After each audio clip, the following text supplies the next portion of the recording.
Hello guys, सही है channel में आपका स्वागत है। आज हम मैकेनिक्स पढ़ने वाले हैं और आज का हमारा टॉपिक है इम्पैक्ट ऑफ वेलोसिटी। तो गाइस चलते हैं क्वेश्चन की ओर। Direct central impact between a 300 newton body moving to the right with the velocity of 6 metre per second. तो गाइस हमें एक बॉडी दी है और उसका न्यूटन है 300 न्यूटन और वो 6 मीटर पर सेकेंड की वेलोसिटी से जा रही है राइट साइड में। And 150 Newton body moving to the left with a velocity of 10 metre per second. तो गाइज और एक बॉडी दी है हमें, उस वो 150 न्यूटन दी और उसकी वेलोसिटी 10 मीटर पर सेकेंड है और गाइज वो लेफ़्ट साइड में जा रही है। ठीक है, तो हमें फाइंड करना है velocity of coefficient of restitution और हमें कोएफिशिएंट ऑफ रेस्टिट्यूशन की वैल्यू दी है 0.8। तो गाइज हमें ए बॉडी और बी बॉडी का वेलोसिटी निकालना है, मतलब V1 और V2। तो चलते गाइज, तो पहले हमें 300 न्यूटन को केजी में कन्वर्ट करना होगा। तो गाइज जैसे कि गाइज मैंने आपको बताया, यहाँ पे हमें जो वैल्यूज़ दिए है, मतलब M1 दिया है, M2 दिया है, उसके इनिशियल वेलोसिटीज़ दिए है और हमें उसकी वेलोसिटी फाइंड करना है। मतलब M1 हमें 300 न्यूटन दिया और गाइज वेट हमेशा किलोग्राम में होता है, इसलिए उसे 9.81 से कन्वर्ट करना है केजी में। तो गाइज हमने M1 को भी कन्वर्ट कर लिया केजी में, M2 भी कन्वर्ट कर लिया गाइज और उसकी U1 U2 भी है गाइज और हमें V1 और V2 फाइंड करना है। कोएफिशिएंट ऑफ रेस्टिट्यूशन भी दिया है गाइज हमें।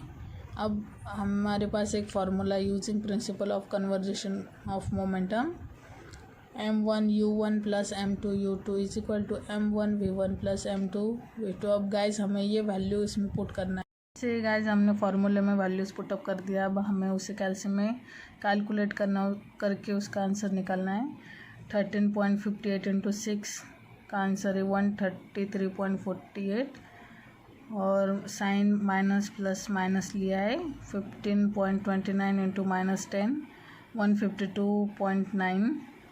कैल्शियम में कैलकुलेट करने के बाद उसकी ये वैल्यू निकलती है और इज इक्वल टू ये वैल्यू पूरी एज इट इज़ रखनी है। ये वैल्यू पूरी कैल्शियम में कैलकुलेट करने के बाद 13.58 उसका आंसर आता है। एज इट इज़ ये वैल्यू एज इट इज़ रखनी है। और गाइज अब हमें उसका एक इक्वेशन बनाना है। तो ये लेफ़्ट साइड वाली जो वैल्यूज़ हैं वो राइट साइड में लाना है और राइट साइड वाली 13.58 है वो लेफ़्ट साइड में लेके जाना है। 30.58 V1 plus 15.29 V2 is equal to 13.58। Equation first निकलने के बाद अब हमें कोएफिशिएंट ऑफ रेस्टिट्यूशन का भी फार्मूला पता है। E is equal to V2 minus V1 upon U1 minus U2। Coefficient of restitution की भी वैल्यू हमें दी गई है 0.8 equal to V2 minus V1 divide by U1 की वैल्यू है 6 और U2 की वैल्यू है -10। 0.8 एज इट इज़ रखना है, V2 minus V1 as it is रखना है, माइनस प्लस माइनस 16। ये 16 डिवाइड में तो उसे मल्टीप्लाई में लेके जाना है। 0.8 multiply by 16 is equal to V2 minus V1। इन दोनों को कैल्शियम में कैलकुलेट करने के बाद 12.8 इसका आंसर आता है is equal to V2 minus V1। Guys equation first में हमने पहले V1 लिया था, इसलिए इधर माइनस ऐसे ही रखना है V1। V2 को इधर जाने के बाद plus V2 is equal to 12.8। ये इक्वेशन सेकेंड।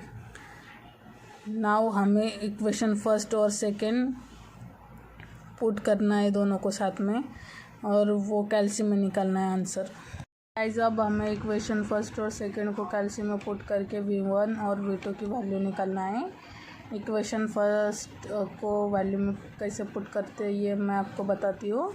पहले मोड में जाना है, फिर उसे 2 बार दबाना है, फिर इक्वेशन आता है, इक्वेशन 1 डालना है, फिर इक्वेशन 2 है इसलिए अननोन 2 करना है, फिर A1 आता है, A1 क्या डालना है, इक्वेशन फर्स्ट में जो V के साथ जो वैल्यू है वो डालना है, मतलब 13.58 फिर इज इक्वल टू करना है, फिर B1 15.29, फिर इज इक्वल टू करना है, फिर से 13.58, फिर इज इक्वल टू करना है, फिर सेकेंड वाले इक्वेशन की वैल्यू डालना है। -V1 है तो -1 इज इक्वल टू +V2, तो +1 इज इक्वल टू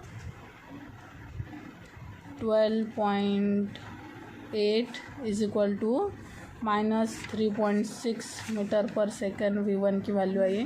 फिर से उसे इज इक्वल टू करना है 9.2 आई V2 की वैल्यू, और यहाँ पे अपना इक्वेशन ख़त्म हुआ है। Thank you.